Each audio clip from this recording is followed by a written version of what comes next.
dont je dispose à chacun de ces étages. Est-ce que j'ai un grand appartement, un petit, un moyen ou tout petit? Est-ce que j'ai des grandes bouteilles d'oxygène, des toutes petites bouteilles d'oxygène? Ça veut dire quoi? Dans la vie, qu'est-ce qu'on peut observer?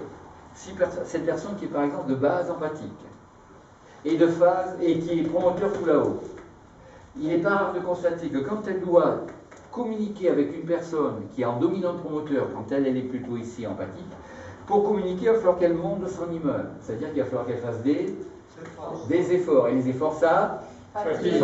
Quand elle est fatiguée, on peut aller sous stress. Tout à fait. Donc il n'est pas rare de constater que quand on est dans un cheminement de communiquer avec des personnes qui sont très dans l'immeuble, il n'est pas rare de constater que ceux avec qui on est en stress facilement, il n'est pas rare de constater que c'est souvent l'étage qui est tout à fait là-haut et sur lequel on n'a peut-être pas beaucoup d'énergie. Imaginez que vous faites de la plongée, que vous avez une bouteille qui a une capacité comme ceci, vous consommez la bouteille, c'est des plus de la plongée avec une bouteille, ça s'appelle de l'apnée.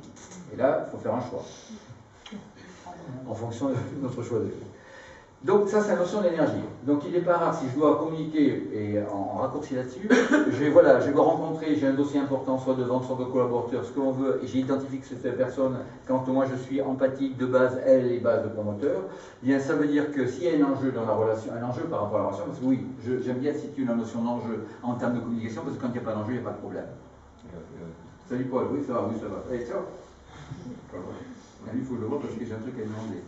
Oui, il faut que je vois parce qu'en effet, on doit discuter, là il y a la haie à tailler, et une fois qu'on se met d'accord, qui fait quoi? Il y a un enjeu. Donc en effet, à partir d'un enjeu, c'est potentiellement conflictuel. Donc si je n'ai pas des éléments pour savoir m'adapter, avoir un langage qui soit adapté, qui soit constructif et motivant, la probabilité que ça parte en vrille est plutôt forte. Donc si, pour communiquer, s'il n'y a pas d'enjeu, il n'y a pas de problème. Quelle précaution à prendre? C'est s'il y a un enjeu, et donc du ce fait, est-ce que j'ai envie? Est-ce que je suis motivé? Alors c'est vrai, quand je dois communiquer avec quelqu'un qui est très là-haut, où j'ai peu d'énergie, qu'il faut que je parle son langage, si je ne veux pas fatiguer, on va mettre un autre élément également à votre service. Souvent, dans les immeubles, il y en a quand surtout il y a beaucoup d'étages. C'est ce qu'on appelle un ascenseur dans le concept. Alors, la symbolique de l'ascenseur, c'est quoi? C'est ce que je vais d'évoquer quelque part. C'est de dire, tiens, je dois discuter avec une personne qui est du petit promoteur, elle n'est pas promoteur. La déviation dans tous ces concepts, c'est qu'on a tendance à classer les gens. On ne les classe pas. Ils ont une énergie dominante à un moment donné. Moi, je suis pas, imaginons que je sois empathique de base, je ne suis pas William empathique. Je suis William Merci, j'ai une dominante qui peut être empathique. Mais je suis William Merci. Et je ne suis pas un tiroir, je ne suis pas dans une cave. Je développe une énergie, cette énergie permet en effet de constater que je propose un comportement particulier. Donc, de dire quoi? En effet, quand je dois discuter avec cette personne, dire, au fait, est-ce que j'ai envie? Dans quelle énergie suis-je? Pour qu'un ascenseur fonctionne, il faut qu'il y ait quoi? De l'énergie. Et ensuite, pour qu'il aille au bon niveau, il faut qu'il y ait quoi? Une commande. Donc, est-ce que j'ai envie? Est-ce que je suis en bonne forme? Et est-ce que je sais appuyer sur le bon niveau? C'est-à-dire qu'est-ce que j'ai le langage adapté pour parler avec cette personne? J'ai tout ça, je peux y aller. La probabilité que ça aille plutôt bien, plutôt fort. Ça va? Donc, dans le concept par rapport à l'image d'immeuble, nous avons tous 6 types de personnalités. Nous avons des dominants qui nous accompagnent soit toute notre vie ou qui peuvent évoluer en fonction des choses de la vie à laquelle on est confronté. On va montrer ces traits dominants. Il y en a qui vont être notre langage courant et que, quand on va en Angleterre, vous mieux parler anglais si on veut se faire comprendre et si on veut donner envie à l'anglais en effet d'avoir un lien avec nous, ou un chinois ou un allemand ou ce que vous voulez. Et puis il y en a d'autres qui vont être des éléments motivants en fonction de comment on sait les prendre en compte. Il y en a qui aiment un petit peu le contact, et autant prendre en compte. Il y en a qui aiment plutôt la structuration, il ne faut pas déconner avec eux, il vaut mieux être structuré et avoir des éléments carrés avec ces personnes-là, etc.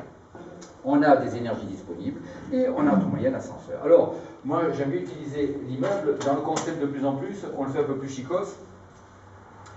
Ah oui, alors ce que j'aurais pu dire, pardon, tiens, ce que je peux dire encore, c'est pas trop tard, c'est que pour chacun de ces types de personnalités, pardon, je dis ça parce que monsieur il voit strictement rien si je ne bouge pas un peu les choses.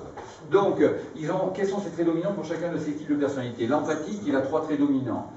Chaleureux, il est sensible et compatissant, donc il est lisible de ce qu'il propose dans ce qu'il me montre. Le travail humain, c'est quelqu'un qui est plutôt responsable, logique et organisé. Le persévérant, c'est quelqu'un qui est plutôt dévoué, observateur et consciencieux. Le rêveur, c'est plutôt quelqu'un qui est réfléchi, imaginatif, calme. Et c'est vraiment très très agréable. Et puis on dit donc, qu'est-ce que tu es élégante, qu'est-ce que tu as une belle cravate. Donc voilà, on va être sur les éléments qui la touchent plus précisément. Ça va? Chez les empathiques, peut-être que les choses que je suis en train de dire les touchent plus particulièrement. Je vais pas continuer, je vais passer à un autre si vous me permettez. Le travail humain, sa question existentielle, c'est suis-je compétent, suis-je intelligent dans ce que je fais? Donc, dans le langage préférentiel, il va privilégier tout ce qui est du domaine du factuel. L'analyse, les faits, les échanges, les statistiques, les comparaisons. Qu'est-ce que tu as comme information? Oui, attends, j'ai besoin de réfléchir à ça.